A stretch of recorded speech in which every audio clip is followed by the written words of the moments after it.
Non steroidal anti inflammatory drugs. और क्योंकि ये सूजन कम करती हैं और ये स्टेरॉइड्स नहीं होती, इसलिए ये दर्द अपने आप से कम हो जाता है। क्योंकि जब भी गठिया का पेशेंट हमारे पास आते हैं तो उनको सूजन होती है जोड़ों के अंदर, जिसको कि हम साइनोवाइटिस बोलते हैं, जिसको कि कम करने के लिए हमें NSAIDs या non steroidal anti inflammatory drugs use करनी पड़ती हैं। उसके बाद हम इन ड्रग्स को या तो कम ले आते हैं या फिर हम सेफर वर्जन्स लाइक पैरासीटामोल या ट्रामाडोल या इस तरह की चीज़ों का दवाइयों को बदल देते हैं।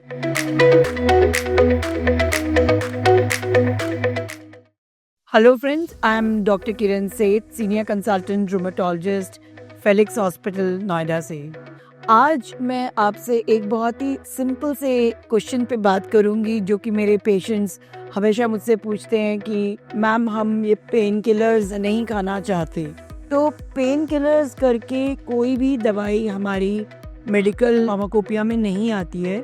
एक्चुअली में बहुत ही लूजली ये टर्म केमिस्ट के द्वारा या आसपास के जो लोग होते हैं जिनके साथ पेशेंट्स बात करते हैं वो यूज़ करते हैं इस टर्म को कि ये पेन किलर्स हैं। जो भी दवाइयाँ होती हैं ये anti inflammatory disease modifying anti inflammatory drugs होती हैं, non steroidal anti inflammatory drugs. और क्योंकि ये सूजन कम करती हैं और ये स्टेरॉइड्स नहीं होती, इसलिए ये दर्द अपने आप से कम हो जाता है। क्योंकि जब भी गठिया का पेशेंट हमारे पास आते हैं तो उनको सूजन होती है जोड़ों के अंदर, जिसको कि हम साइनोवाइटिस बोलते हैं, जिसको कि कम करने के लिए हमें NSAIDs या non steroidal anti inflammatory drugs use करनी पड़ती हैं। और उनसे जब सूजन कम होती है तो दर्द अपने आप कम हो जाता है, लेकिन लूजली इनको पेन किलर्स टर्म दे दी जाती है। प्रॉब्लम कहाँ पे आती है? क्योंकि ये दवाइयों से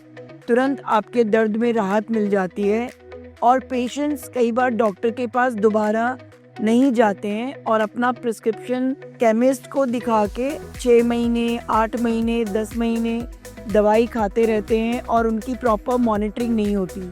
क्योंकि कई बार हम रूमेटोलॉजिस्ट ये एंटी इन्फ्लेमेटरी ड्रग कुछ समय के लिए यूज़ करते हैं जब तक कि disease modifying anti rheumatic drugs काम ना करना शुरू कर दें। उसके बाद हम इन ड्रग्स को या तो कम ले आते हैं या फिर हम सेफर वर्जन्स लाइक पैरासीटामोल या ट्रामाडोल या इस तरह की चीज़ों का दवाइयों को बदल देते हैं। लेकिन क्योंकि लोग सोचते हैं कि ये दर्द से कम हो जाता है और लॉन्ग टर्म खाते रहते हैं, मॉनिटरिंग नहीं करते हैं। इनमें से कुछ लोगों को कोमॉर्बिड डिजीज़ होती है जैसे डायबिटीज़, हाइपरटेंशन।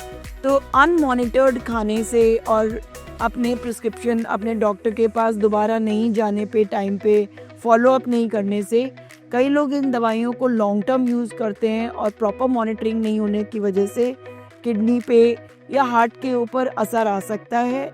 और जिसको कि लूजली शुरू में लीजिए या बाद में लीजिए, जहाँ पे बड़ा इम्पॉर्टेंट काम करती हैं दवाइयाँ, तो आपको केमिस्ट या फिर आपके फ्रेंड्स गाइड कर देते हैं कि ये दवाइयों से आपकी किडनी या लिवर पे अफेक्ट आ सकता है। सो करना क्या है कि जब भी आप किसी अपने रूमेटोलॉजिस्ट डॉक्टर के पास मिलते हैं और आपको जोड़ों में साइनोवाइटिस होती है जिसके लिए आपको कुछ drugs like disease modifying anti rheumatic drug and non steroidal anti inflammatory drugs use होती हैं, तो आप अपने डॉक्टर के पास तुरंत वापस ज़रूर जाएं, प्रॉपर फॉलोअप लें और टाइम टू टाइम जो दिखाने की बात होती है वो आप दिखाएं, ताकि आपको समय से इन दवाइयों को टेपर किया जा सके और आपकी मॉनिटरिंग होते हुए आपके किडनी और लिवर को सही प्रोटेक्शन मिल सके। Are you worried about your health? Subscribe to the Felix Hospital channel for expert guidance and support. And if you are facing any health-related issues, book your consultation with Felix Hospital today.